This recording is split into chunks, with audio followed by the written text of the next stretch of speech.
Evo ovako izgleda mušičarski štap. Ovo je jedan od vrhunskih modela američke firme Fenwick. Naravno napravljen je od grafita. Vrlo važna stvar kod mušičarskog štapa je da bude napravljen od jakog i laganog materijala, jer se ovakvim štapom i na ovaj način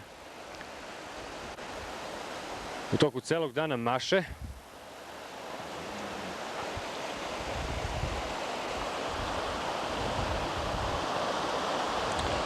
Evo ovako izgleda i mušičarski čekrk.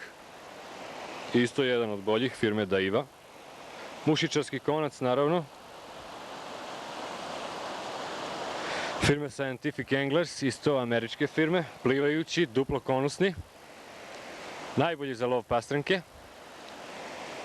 A ovo je plivajuća mušica. Za koju pretpostavljam da će u ovim jesenjim danima biti neodoljiva za potočnu pastranku.